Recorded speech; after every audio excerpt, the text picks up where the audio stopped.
Hi, my name's Phil. I'd like to come out politics, and the number of Labour MPs formally committing to challenging the cuts to PIP for disabled people is growing to a size which threatens the entire welfare bill when it comes up for a vote next week. Now, Senior Minister Pat McFadden said it would be a very serious thing for Labour MPs to vote down the legislation at its first major outing. He presumably is intending this as a warning to those MPs threatening to sink it, but it should be a warning to number 10. This is not a hill worth dying on. It's a policy which makes no moral, economic or political sense. It never should have been considered in the first place, and that Starmer is continuing with it convinces me that his advisors are pretty much as bad as those of Rishi Sunak. It's insane that we can have people with so little understanding of basic politics at the top of government. It's like watching a Formula One race where the driver on pole position throws the car into reverse at the start of the race. But first, for daily news and commentary, please hit the subscribe button to stay notified. So let's break this down to a few areas of discussion. First of all, big one, why the policy is one that Labour should never have considered in the first place. Second, why it shows that the usual political defences a government needs are completely absent from number 10. And third, how this runs the risk of overshadowing the large body of actually pretty good work which would be popular if people knew about it. So the policy first. When the government, any government, puts forward a controversial policy, and they will do, there are times, they talk about tough choices all the time. Yes, there are tough choices. Sometimes you have to put forward a policy that isn't everything everyone would like. Sometimes it's going to piss off a lot of people, right? But when they do that, the arguments are very important. If there's a logic to them, now you can disagree strongly with the line of reasoning, but you at least accept, well, the government genuinely believes we need this policy. So if you're a backbench MP, you'll listen to the argument and go, okay, well, I don't agree, but I can see how they think it's absolutely vital. However, if the arguments defy logic, then you know the government don't really believe in the policy and they're pushing it for some other reason that they don't want to be open about. So what are the arguments for this policy of reducing PIP? First, they constantly talk about the need to get people into work. This is based on the notion of out-of-work benefits providing too much of a comfort zone, so that the motivation to find work in a tough job market is much less. And of course, disabled people will always find a job market tougher than most others. However, PIP is not an out-of-work benefit. It is money provided regardless of your income or employment status. It's money to help cover for the additional costs of carrying out activities that the rest of us can easily do ourselves, but people with disabilities either cannot do at all or cannot do in a reasonable amount of time. So if someone is unemployed and in receipt of PIP, they still get it if they get a job. It has no negative impact into getting into work. But if you remove it, then some people will find it harder to get a job. If someone needs the money to wash themselves or cook something, depriving them of it makes it harder, maybe impossible, to get themselves ready for a day of work. So this argument defies logic. The second argument is that there are too many people claiming the benefit and it's rising and at an alarming rate. So what? Too many people are getting sick. Does that mean we start turning people away at GPs and hospitals just because the nation has become much less healthy under the Tories? If the government were to argue that there are some people claiming it who, yes, might technically have a genuine disability, but don't benefit from the payment, I could go along with that. But Labour's plans remove the payments from people who cannot wash their lower body or cannot cook for themselves. Sorry, these are people who have an obvious need for the payments. So because the arguments make no sense, we know that the government don't really believe in them.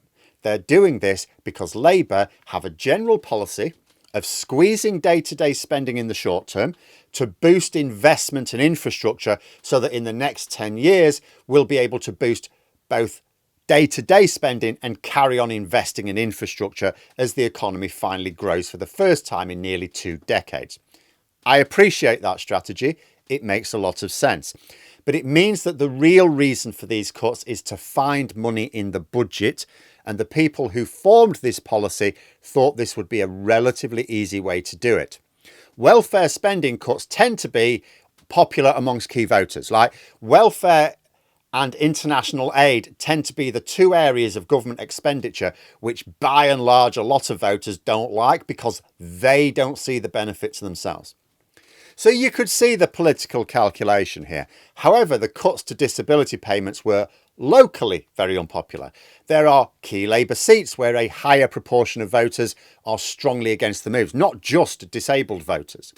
And of course, it sits very badly with a lot of Labour activists, no matter where they are. And although the budget is very tight, the savings were not so much as to risk what was always going to become a very divisive policy. It's a policy which literally says, hey, should we increase poverty? The situation now is that a lot of MPs are intending to amend the legislation next week to force a change to this specific policy without wrecking the entire bill. Remember, there's a lot of good stuff in the bill. Labour MPs do not want to sink this bill. But this particular policy is so damaging that there's a chance that if the amendment fails, MPs may vote against the whole thing, including all the good features. And the amendment is very likely to fail because, think about the politics here.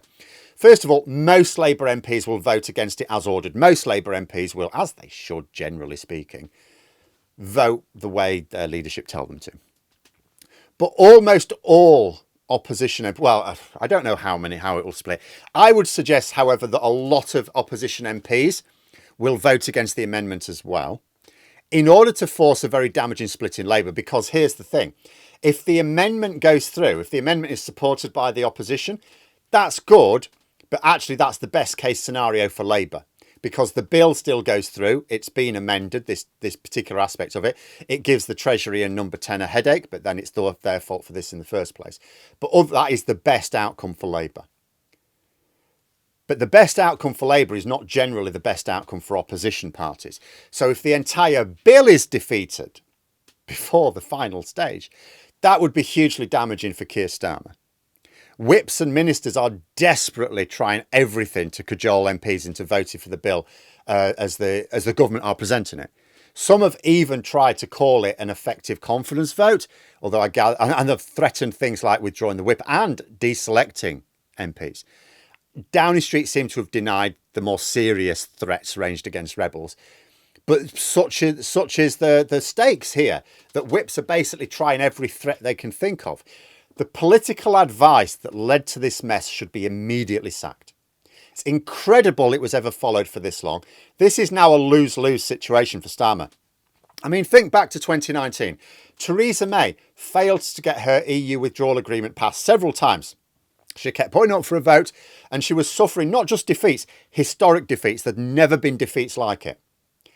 Yet she refused to work on a compromise solution with Labour to get it through. Why? Because getting legislation passed which splits your party on the back of opposition votes is fatal. That's way worse than being defeated. That is the sort of split in a party which is almost impossible to heal. And Labour are in enough trouble in the polls, thanks in no small part to the terrible strategic direction. If Labour were otherwise riding high, they'd be able to get past this. I mean, I thought a senior strategy team couldn't really get as bad as the one Rishi Sunak assembled. I mean, advising him to push the small boats issue and NHS waiting list, but with policies which were basically designed to make both of them worse. It's the dumbest thing I've ever seen in politics. Now, I wouldn't say this is quite that stupid, but it is still incredibly amateurish. Shouldn't be possible. It's the sort of thing you would shake your head if, like, a local strategy team did something this stupid. But right at the top of government, if Starmer wins his vote next week, he will have expended a lot of political capital into it. It would be worth it if the payoff ended up coming good in the end, as Starmer obviously thinks it will. It won't. The policy is political folly because it loses the goodwill of a lot of activists as well as votes in some very important seats for the next election. It's economic folly because much of these payments come back to the Treasury in the form of taxes anyway, because it gets spent. And the loss of money from some local economies, which particularly depend on these, will hamper growth in the very areas where Labour need to be showing progress to fend off Reform UK. Just as with the winter fuel allowance, a policy like this should never have even been considered by Downing Street without some very extensive market research. But they didn't conduct any. They went on instinct. And this is what gets me. Now, some people have excellent political instincts, but the current advisors provably do not. I say provably because the polling would not be as bad as it is if their instincts were broadly correct. Starmer has been persuaded to chart a course and commit to a course where he loses even if he wins. If he loses the vote, incredibly damaging. But I would argue that would actually be the least bad option right now. If he wins the vote, he'll have lost the trust of a lot of MPs who will be much more critical of other policies, and Starmer's massive majority suddenly becomes much smaller in real terms. He risks losing more contentious votes later. And if the policy ends up being as unpopular as some think and ends up with headlines saying, oh, by the way, we've had extra poverty because of this thing, MPs will lose more and more confidence. For what? A few billion a year? Yes, long-term investment is absolutely vital. There is nothing the government can spend a few billion a year on which will be worth the political damage being caused here. Because if they lose the next election, then that long-term investment comes to naught.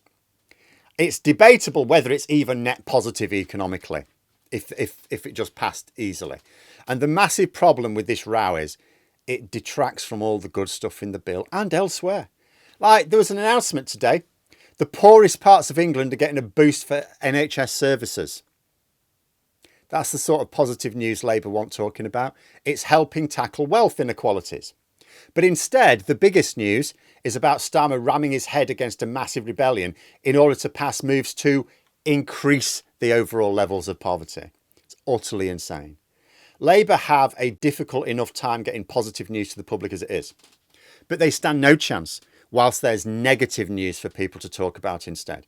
Absolutely gobsmacked that it's possible to get a team of advisors together that are this bad and then stick with them through all the incredibly negative media stories and polling collapse that they are provably generating. Labour being a one-term government was a ridiculous notion last year. Utterly ridiculous, given the circumstances. But incredibly dumb moves like this are making it a possibility. I still don't rate it as likely, but it is now a possibility. I would certainly urge Labour MPs to vote to amend the legislation. And if if necessary, sink the whole bill. I'm not going to lie, that's incredibly damaging, right? You should almost never rebel on this level. But I actually think it would be the lesser of two evils. Governments are defeated from time to time without it being fatal. As long as they learn from it. Because Labour MPs, what they should do is say, look, we want this amendment. We are prepared to sink the bill if we don't get it. Give Starmer another opportunity to avoid this. And say, you need to get rid of the idiots who've put the party in this ridiculous situation. Anyway, let me know what you think in the comments below. And for more content, you could subscribe to the channel or even join for access to streams and behind the scenes updates. Thanks for watching. And until next time, I'll see you later.